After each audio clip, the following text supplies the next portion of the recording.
Jangan kemudian jadi pemimpin dihina agama diam, dihina Al-Quran diam, dihina Nabi diam, tapi kalau atasannya dihina dia marah. Wal iyazubillah. Sesungguhnya orang-orang seperti itu tak lain dan tak bukan adalah penjilat, pengkhianat. Ini agak keras kaji kita malam ini sedikit nih Bapak Ibu.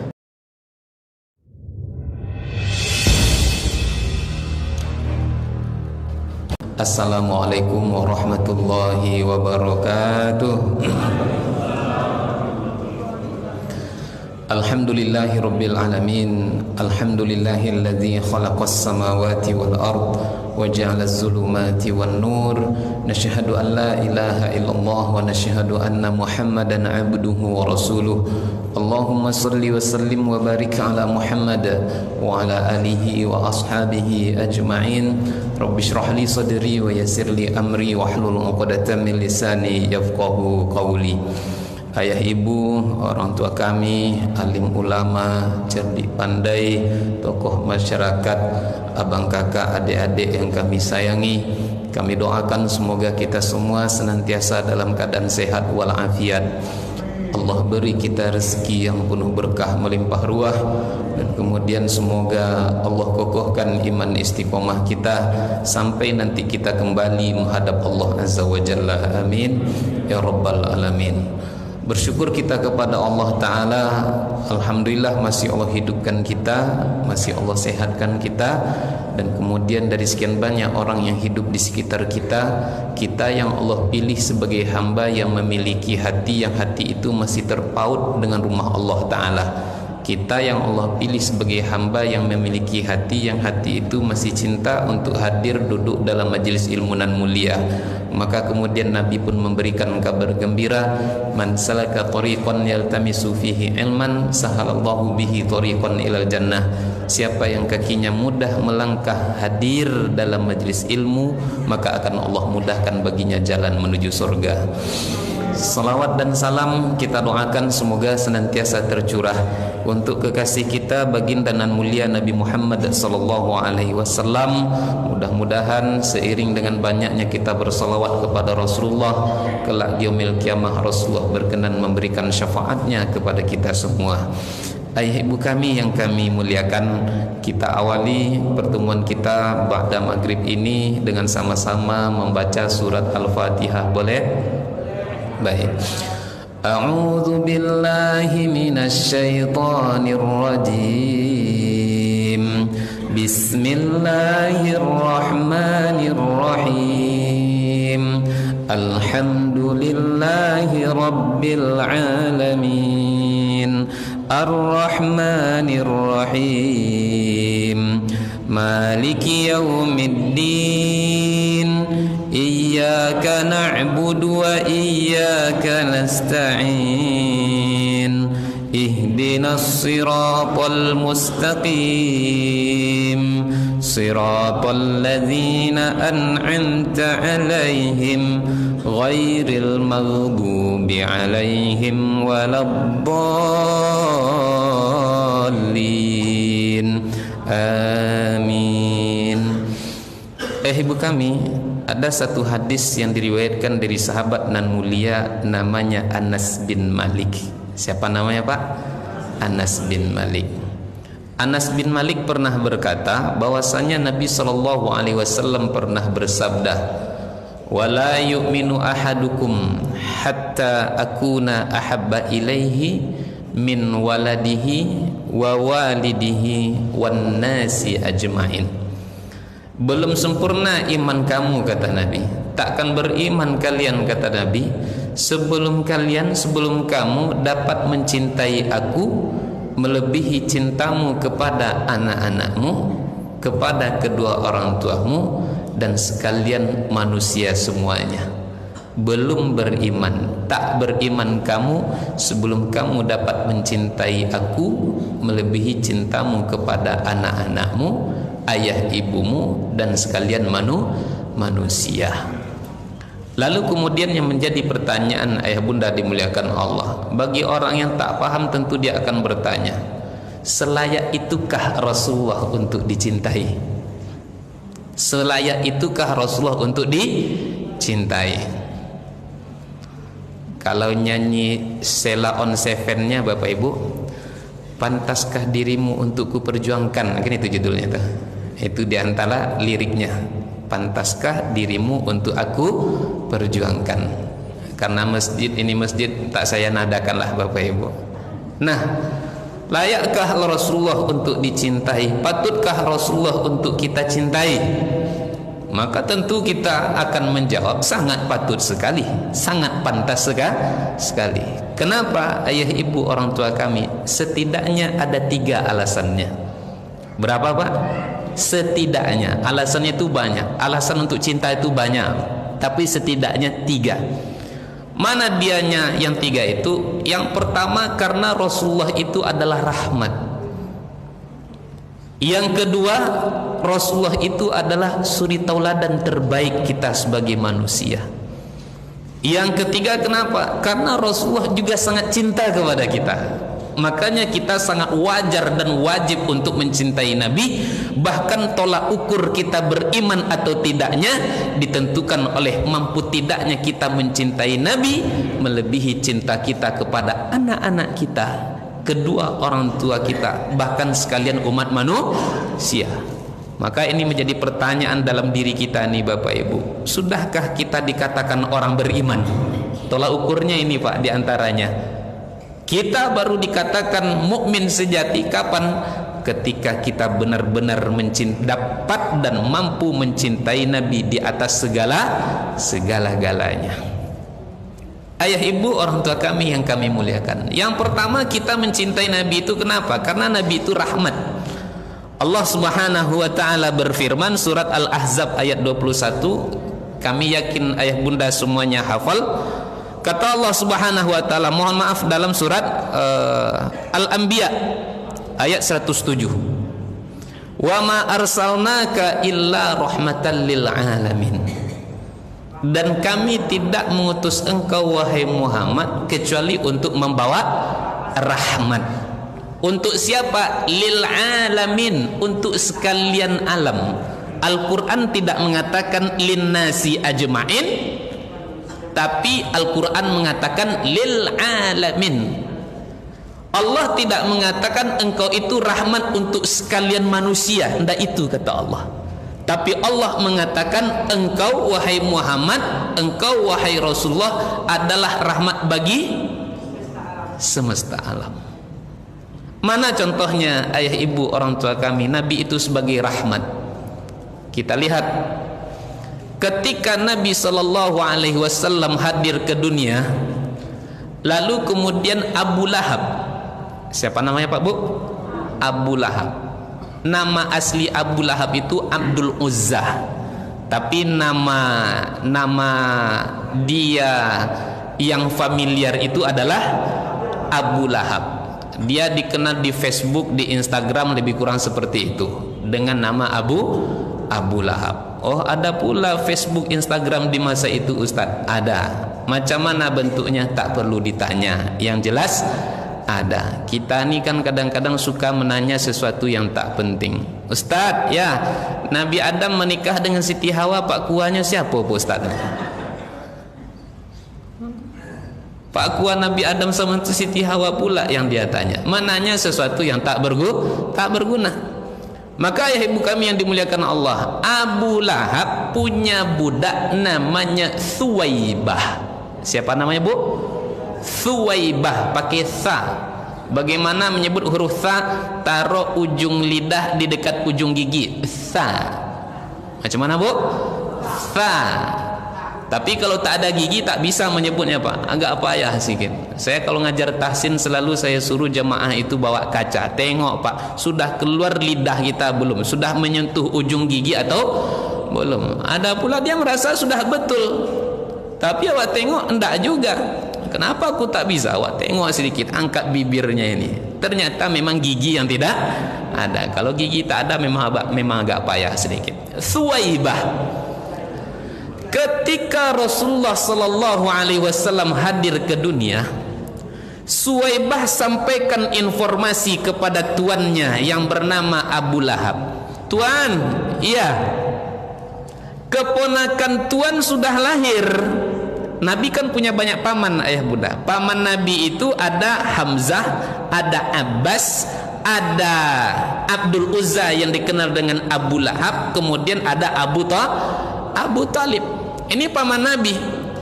Maka ketika Nabi lahir, berkabarlah si Suwaibah ini kepada tuannya, "Tuan, keponakan Tuan sudah lahir."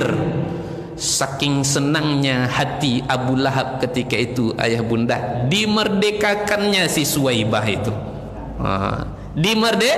Dimerdekakannya. Makanya kalau tak salah dalam riwayat Ibnu Abbas, Abu Lahab itu kan orang yang sangat cinta kepada Nabi, tapi pada akhirnya menjadi orang yang sangat membenci Nabi, sehingga turunlah satu ayat bercerita tentang Abu Lahab ini yang kita kenal dengan surat Al-Lahab, inna a'tayna.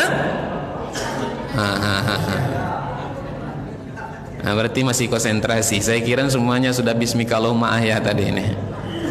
Surat Al-Lahab, tabbat yada abi lahabin wa tabb ma aghna anhu maluhu wa ma, dan seterusnya. Celakalah kedua tangan Abu Lahab dan dia benar-benar akan celaka, takkan bermanfaat baginya hartanya dan segala apa yang dia usahakan dalam hidupnya. Dari awalnya yang benci kepada Nabi, awalnya cinta sayang kepada Nabi, menjadi sosok yang paling benci kepada Nabi, sehingga turunlah ayat bercerita tentang Abu Lahab. Maka kemudian ketika dia meninggal dunia, Ibnu Abbas pun bercerita dia pernah bermimpi berjumpa dengan Abu Lahab. Apa mimpinya? Dalam jumpanya dengan Abu Lahab bercerita kepadanya, "Pagi, petang, siang dan malam aku senantiasa tak henti-hentinya mendapatkan siksa dari Allah Ta'ala. Tapi kemudian Allah masih sayang. Wujudnya apa wujud sayang Allah kepadaku? Setiap hari Senin azabku diringankan oleh Allah Subhanahu wa ta'ala." Diringankan azab Abu Lahab karena dia senang akan kelahiran keponakannya Nabi Muhammad sallallahu alaihi wasallam. Maka kemudian ini menjadi dalil juga bagi para ulama kita, peringatan Maulid Nabi itu penting. Kenapa? Boleh kok kita memperingati Maulid Nabi, karena ada yang mengatakan tak boleh buat Maulid Nabi. Kenapa? Karena Maulid Nabi itu bid'ah, tak dibuat oleh Nabi. Dalilnya apa? Kullu muhdatsatin bid'ah wa kullu bid'atin dhalalah wa kullu dhalalatin finnar. Setiap segala sesuatu yang baru bid'ah, setiap yang bid'ah sesat, setiap yang sesat tempatnya di dalam neraka. Untung nampaknya Masjid Nurul Yakin ini tak buat acara Maulid Nabi. Ada Maulid Nabi nanti nih Pak? Sempat Nurul Yakin buat acara Maulid Nabi. Kalaulah Maulid Nabi itu bid'ah, Bapak Ibu, tempatnya dalam neraka, siapa nanti orang yang paling pertama masuk ke dalam neraka? Kok Ustaz pula? Untung awak tak diundang dalam acara Maulid Nabi. Bapak Ibu, tentu panitia lah, pengurus masjid yang nelpon Ustaz. Nah, ayah bunda, tidak segampang itu kita membid'ahkan amal ibadah tak segampang itu kita membid'ahkan, menyesatkan amal ibadah seseorang. Orang kan tolak ukurnya, kalau tak dibuat oleh Nabi jangan dibuat-buat, itu bid'ah, itu sesat, tempatnya dalam neraka. Apakah kemudian kalau tak dibuat oleh Nabi langsung kita vonis itu haram? Apakah kalau tak dikerjakan oleh Nabi langsung kita vonis itu bid'ah? Contoh ayah bunda dimuliakan Allah, hadis riwayat Khalid bin Walid, Nabi diundang untuk menghadiri sebuah jamuan. Ketika itu yang dihidangkan namanya bipang. Tahu Bapak Ibu bipang? Tahu Pak? Bukan babi panggang yang kemarin viral tuh, tapi di sini biawak panggang. Ketika dihidangkan biawak panggang, tadinya Nabi mau makan. Lalu kata Khalid, "Ya Rasulullah, engkau tahu itu daging apa?" Ini Nabi dah mau makan nih. Enggak, aku tak tahu nih, kata Nabi. Itu bukan daging kambing, bukan stik sapi itu. Lah terus apa nih? Ini daging biawak panggang. Yang tadinya Nabi mau makan, akhirnya Nabi tak jadi makan. Spekulasilah para sahabat, sehingga ada jangan-jangan ini haram nih sehingga Nabi tak makan. Bertanyalah Khalid, "Wahai Rasulullah, apakah ini haram sehingga engkau tak makan?" Jawaban Rasulullah, ayah bunda dimuliakan Allah, "Ini tidak haram." Lalu kau tak makan kenapa? Karena aku dan orang kampung aku tak terbiasa makan daging ini, aku pun tak suka. Jadi bukan sesuatu yang kita tidak suka pertanda itu najis, pertanda itu haram. Contoh sederhana Bapak Ibu, saya bawakan dulu ke diri saya. Saya selapar-laparnya saya sempat mampir makan siang di rumah makan Padang. Itu biasanya kan dihidangkan banyak tuh Pak. Ada ayam pop, ayam dendeng, macam-macam lah, 1001 yang dihidangkan. Kalau sempat di situ ada busu, apa namanya Pak? Tambusu. Kalau sempat di situ ada tembusu, hilang selera makan saya. Kok hilang selera makan saya? Tembusu itu kan apa namanya? Usus. Isinya kalau saya tak salah telur sama tahu. Ayah bunda dimuliakan Allah. Hilang selera saya nengok tembusu, padahal dia tak najis, padahal dia tak haram. Kenapa hilang selera saya? Tak suka. Yang pertama, bentuknya kan kuning. Kalau digulai kan kuning dia Pak Bu. Lalu kemudian dia kan agak bengkok-bengkok sedikit nih. Ya kan? Pikiran saya kalau sudah nengok yang kuning bengkok-bengkok itu, ya karena maklum Pak, saya ini orang kampung lah namanya Pak. Dulu waktu kecil tinggal di kampung, sekampung mandinya di satu tempat. Maaf cakap, BAB-nya pun di satu tempat. Jadi kalau sudah pagi Pak, beserak lah yang kuning-kuning tadi itu, yang bengkok-bengkok tadi itu.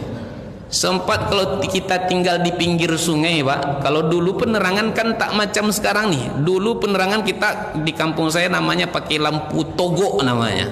Kalau sempat angin itu agak kencang maka kemudian akan padam. Kalau kita tak berhati-hati tinggal di pinggir sungai, biasanya yang kuning itu dia balap macam Valentino Rossi pagi-pagi itu. Kalau awak tak hati-hati Pak, bisa bersampu tembusu lah pagi-pagi itu. Itu kenapa saya tidak suka. Padahal dia bukan najis, dia tidak haram. Jadi makanya jangan gampang-gampangan kita menyalahkan amal ibadah orang lain. Nah, ayah bunda dimuliakan Allah Subhanahu wa taala. Di mana tersimpangnya kaji kita tadi nih Pak? Ini gara-gara tembusu. Nah, ayah bunda dimuliakan Allah, Nabi itu rahmat. Saking senangnya hati si Abu Lahab, maka dia merdekakan si Suwaibah. Dulunya dia budak, dulunya dia hina. Karena kelahiran Nabi Muhammad saja derajatnya bisa terangkat. Dia menjadi wanita yang merdeka. Rahmat tak tuh Bapak Ibu? Rahmat. Contoh yang kedua, rahmatnya Rasulullah sallallahu alaihi wasallam. Ketika Nabi lahir, kebiasaan di tanah Mekah ketika itu, kalau ada anak yang baru lahir, dia tidak disusukan oleh ibu kandungnya, tapi dia disusukan oleh orang-orang kampung. Maka orang-orang kampung biasanya berbondong-bondong pergi ke Mekah dengan kabilah mereka. Tujuannya apa? Untuk mencari bayi-bayi yang baru lahir yang nanti bisa mereka susukan, sehingga dengan itu mereka mendapatkan upah dan imbalan yang banyak. Maka salah satu ketika itu orang kampung, orang Badawi namanya Halimah, berangkatlah dia bersama rombongannya menuju Mekah Al-Mukarramah dengan tujuan mencari bayi yang nanti bisa disusukannya. Bapak Ibu dimuliakan Allah, dalam riwayat kita baca, Halimah ini ketika dia berangkat, dia ini orang miskin Pak. Lalu kemudian yang kedua, kendaraan yang dia pakai itu keledai yang sudah tua. Kalau sudah tua tentu lemah. Kemudian air susunya Halimah pun sangat sedikit sekali. Jangankan untuk menyusukan anak baru, menyusukan anak kandung dia sendiri, air itu tidak cukup, sehingga anaknya itu selalu menangis, siang malam menangis minta ASI, sementara ASI itu sangat sedikit sekali, tapi dia tetap berusaha. Singkatnya Bapak Ibu dimuliakan Allah, bersama rombongan Bani Sa'ad berangkatlah ke Mekah. Yang namanya keledai sudah tua, tentu perjalanan mereka sebentar-sebentar berhenti, sehingga mereka selalu tertinggal dari rombongan. Singkatnya ketika rombongan sudah sampai di Mekah, dia baru sampai, kawan-kawannya sudah mendapatkan bayi yang akan dia susukan. Sementara ketika itu Halimah karena datang terlambat, yang dia dapati ketika itu Nabi Muhammad SAW. Karena dia sudah mengecek ternyata Nabi dalam keadaan yatim, awalnya tak mau dia menyusukan Nabi Muhammad, dia coba cari yang lain. Macam ibu-ibu pergi ke pasar cari cabai, di tempat pertama harganya 20, mudah-mudahan nanti ada yang lebih murah, cari lagi dan seterusnya, kan begitu. Kalau ternyata semakin ke dalam semakin mahal, maka ibu akan balik ke tempat semula. Banyak ibu-ibu di sini kayak gitu nampaknya. Namanya juga ibu-ibu. Sudah dilewatkannya, akhirnya karena memang tak ada pilihan lain, daripada pulang dengan tangan kosong, akhirnya dia bawa Nabi Muhammad sallallahu alaihi wasallam. Mulai saja Nabi Muhammad dipangku oleh Halimah, disusukan oleh Halimah Nabi ketika itu, yang awalnya air susunya itu sangat sedikit sehingga anak kandung dia sering menangis. Ketika itu juga air susunya melimpah ruah, kenyanglah anaknya, tak lagi menangis. Dengan itu juga dia bisa menyusukan Nabi Muhammad sallallahu alaihi wasallam. Pulang yang tadinya ketika ke Mekah datangnya terlambat, sekarang ketika pulang bersama rombongan dia datang paling cepat. Kenapa? Nabi menaiki onta. Ketika Nabi didudukkan dibawa di atas tunggangan onta, keledai yang sudah tua. Ada yang mengatakan onta yang sudah tua. Onta atau keledai itu menjadi onta atau keledai yang kuat, jalannya cepat sehingga mereka lebih dahulu sampai daripada rombongan. Lebih daripada itu, Bapak Ibu dimuliakan Allah, perkebunan pertanian milik si Halimah itu kemudian menjadi pertanian dan perkebunan yang hasilnya melimpah ruah. Sementara panen orang gagal-gagal, sementara panen tanaman orang banyak yang tak jadi. Maka ayah bunda, yang semestinya disusukan selama 2 tahun karena memang itu kontraknya, akhirnya di masa 2 tahun selesai diantarkanlah Nabi kepada ibunya oleh Halimah. Tapi tujuan mengantarkan itu Bapak Ibu bukan sebenarnya mengantarkan Nabi, tapi dia masih berharap kiranya nanti Aminah masih memberikan izin agar Muhammad bisa bersama dengan Halimah itu sendiri. Akhirnya apa? Datang ke Mekah, disampaikan tugas sudah selesai, tapi kemudian intinya dia minta izin agar Nabi Muhammad diperkenankan bisa membersamai dia. Akhirnya Aminah pun mengizinkannya. Tinggallah Nabi bersama Halimah lebih kurang 4 atau 5 tahun lamanya. Baru diantarkan Nabi oleh Halimah kepada ibunya Aminah kapan? Ketika terjadi peristiwa pembelahan dada. Karena dia takut akan apa yang menimpa Nabi Muhammad, takut nanti terjadi lagi, makanya kemudian diantarkanlah Nabi kepada Aminah. Rahmat tak tuh Bapak Ibu? Rahmat. Jadi Nabi sebagai rahmat tak hanya untuk manusia, tapi untuk apa tadi Bapak Ibu? Lil alamin, untuk semesta alam.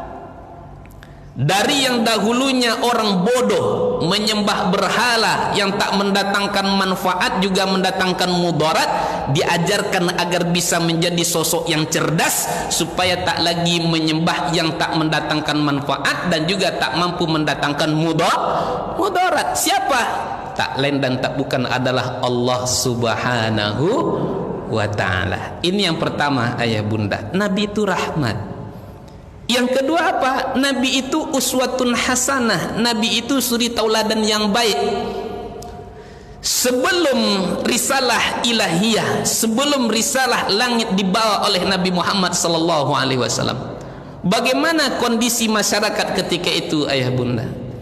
Dalam kitab Sirah Nabawi Ar-Rahiqul Makhtum kita baca, di antara kejadian-kejadian kondisi sosial di masa itu, yang pertama, orang tak segan-segan untuk membunuh, mengubur hidup-hidup bayi perempuan yang baru lahir. Anak kandungnya bayi perempuan dikubur hidup-hidup.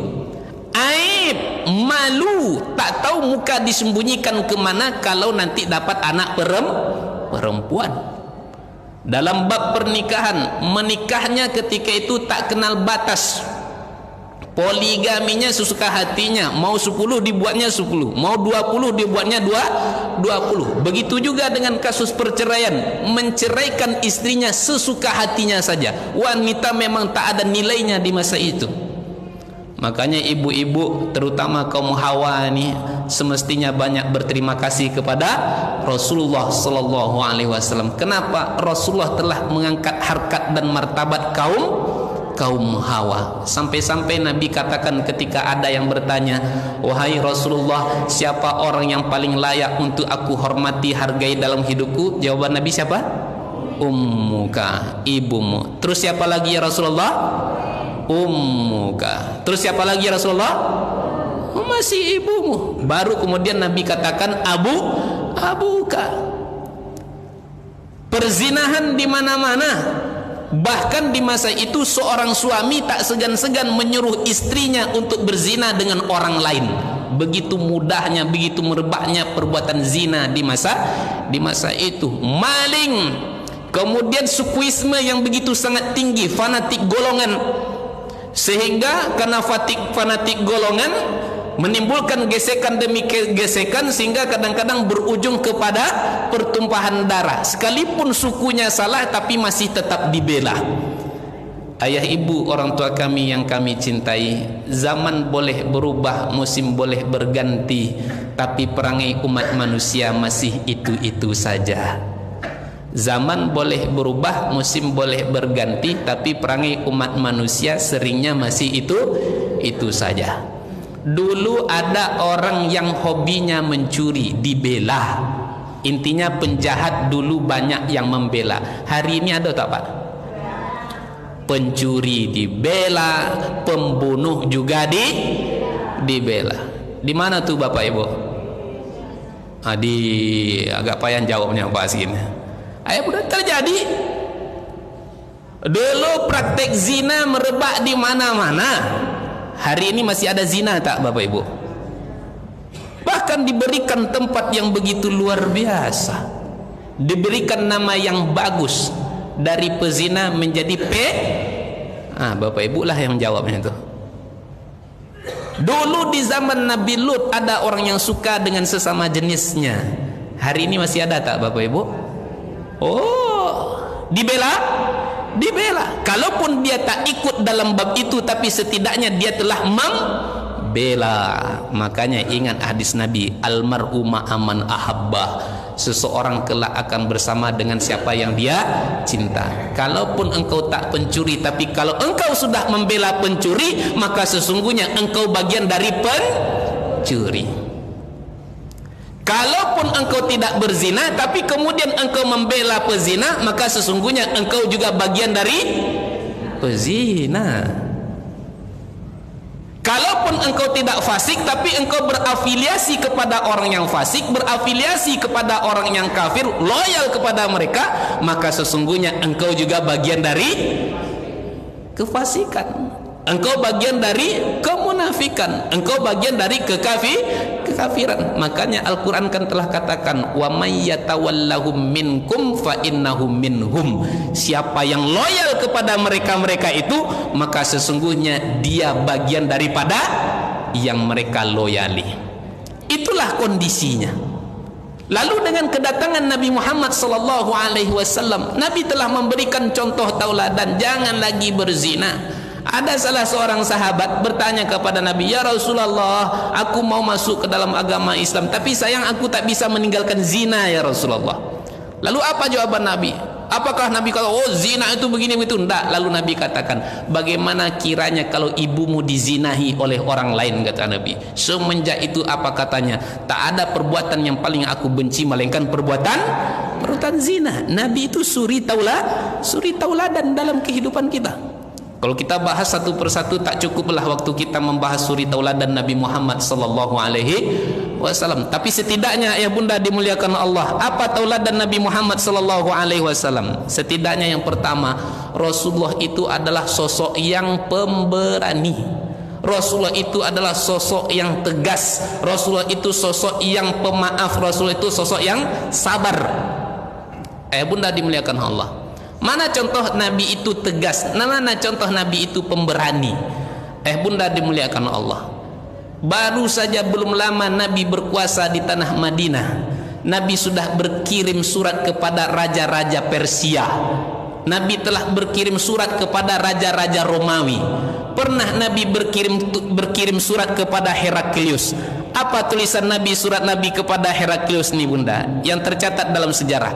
Min Muhammad bin Abdullah ila Hirqal Azim Ar-Rum, dari Muhammad bin Abdullah kepada Heraklius yang agung, Raja Roma. Salamun ala manittaba'al huda, keselamatan bagi orang yang mengikuti hidayah. Amma ba'du, fa inni ad'uka bidakwatil Islam. Wahai Heraklius, aku seru engkau dengan dakwah Islam. Aslim taslam, Islamlah engkau. Kalau engkau Islam, engkau akan selamat. Wa yu'tikallahu ajraka marratain, dan Allah akan memberikan kepada kamu balasan 2 kali lipat. Masya Allah. Nabi tak pandai pakai mukadimah panjang-panjang, Pak. Baru berdiri Nabi punya harga diri. Nabi berani, Nabi tegas. Kalau kita bikin proposal, Pak, kan biasanya yang terhormat, saya doakan semoga Bapak sehat walafiat, keluarga dijaga Allah Subhanahu wa taala. Nabi tak begitu. Nabi berani, Nabi tegas. Bayangkan kalau kita seperti sekarang, Bapak Ibu, Indonesia lah menggertak Amerika lah contohnya, Pak. Atau setidaknya menggertak Israel yang kecil aja, kira-kira berani tak Bapak Ibu? Atau dia menampaknya. Bapak Ibu dimuliakan Allah, Nabi sosok berani, Nabi sosok yang tegas. Mana contoh tegas Nabi Muhammad sallallahu alaihi wasallam? Pernah dulu ada seorang wanita Bani Mahzum, dia maling. Perbuatannya sampai ke telinga Nabi. Maka kemudian wanita Bani Mahzum yang kaya, yang maling itu takut tangannya dipotong oleh Nabi, karena ayat tentang potong tangan sudah turun ketika itu. Karena dia takut tangannya dipotong, lalu dia datangi salah seorang sahabat Nabi. Intinya dia meminta kepada sahabat agar dia dibela, agar tangannya tak dipotong oleh Nabi. Maka ketika sahabat mendatangi Nabi Muhammad SAW, Nabi kalau jumpa sahabat kan biasanya tersenyum. Setelah diutarakan keinginan wanita Bani Mahzum yang mencuri tadi, memerah wajah Nabi, pertanda beliau marah. Lalu apa kata Nabi Muhammad SAW? Dibinasakannya orang-orang sebelum kamu. Kapan? Kenapa? Karena kalau mereka dapati orang-orang hina berbuat salah, mereka hukum dengan seberat-beratnya. Tapi kalau ada orang-orang terpandang berbuat salah, maka mereka hukum serendah-rendahnya, bahkan mereka bela mati-matian. Di ujung hadis Nabi katakan, kalaulah anak kandungku, putri kesayanganku Fatimah yang maling, kata Nabi, aku sendiri yang akan memotong kedua tangannya. Tegas tak tuh Bapak Ibu? Berani tak tuh? Berani. Inilah yang kita harapkan lahir nanti dari pemimpin-pemimpin yang kita banggakan, menjadi pemimpin yang berani dalam dakwah amar ma'ruf nahi mungkar. Jangan kemudian jadi pemimpin dihina agama diam, dihina Al-Quran diam, dihina Nabi diam, tapi kalau atasannya dihina dia marah. Wal iyazubillah. Sesungguhnya orang-orang seperti itu tak lain dan tak bukan adalah penjilat, pengkhianat. Ini agak keras kaji kita malam ini sikit nih Bapak Ibu. Terakhir, ayah bunda, orang tua kami yang kami cintai, kenapa Nabi itu layak untuk dicintai? Karena Nabi pun begitu sangat cinta dan sangat sayang kepada kita selaku umatnya. Untuk kita, ayah bunda dimuliakan Allah, harta Nabi habislah sudah. Untuk kita, ayah bunda, Nabi terusir dari tanah kelahirannya. Untuk kita, ayah bunda, nyawanya pun ia pertaruhkan. Untuk kita, ayah bunda, 2 putri Nabi pun pernah menjadi janda.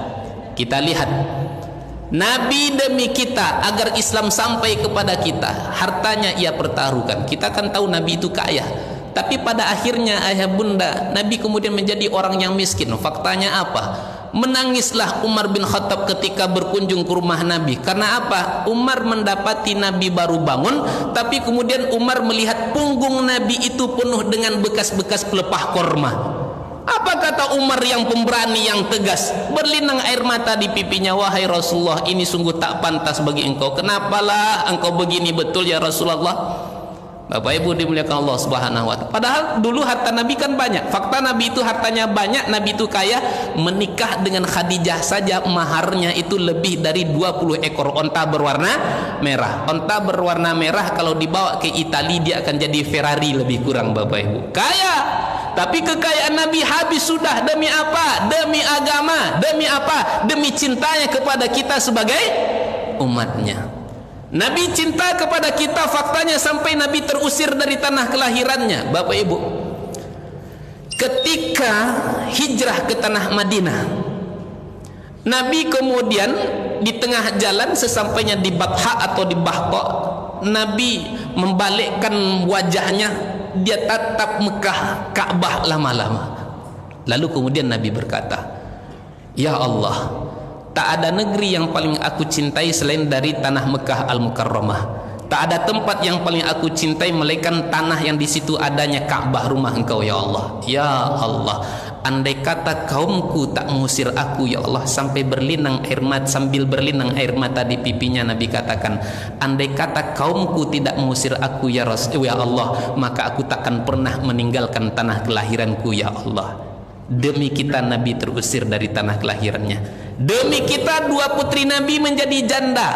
Nabi menikahkan dua putrinya Ummu Kulsum dan Ruqayyah dengan dua putra Abu Lahab, Utsbah dan Utaibah. Semenjak Nabi menyampaikan risalah Islam, benci Abu Lahab kepada Nabi, disuruhnya dua putranya Utsbah dan Utaibah untuk menceraikan dua putri Nabi Muhammad sallallahu alaihi wasallam. Nyawanya dipertaruhkan, berkumpul tokoh-tokoh Quraisy, mereka kirimkan pemuda-pemuda terbaiknya untuk mencincang-cincang Nabi Muhammad sallallahu alaihi wasallam. Nabi cinta kepada kita Bapak Ibu. Maka pertanyaan terakhirnya adalah, apa yang semestinya kita lakukan sebagai wujud kita cinta kepada Nabi Muhammad sallallahu alaihi wasallam? Setidaknya tauladanilah Nabi, perjuangkan syariat yang dibawa oleh baginda dan mulia Nabi Muhammad sallallahu alaihi wasallam.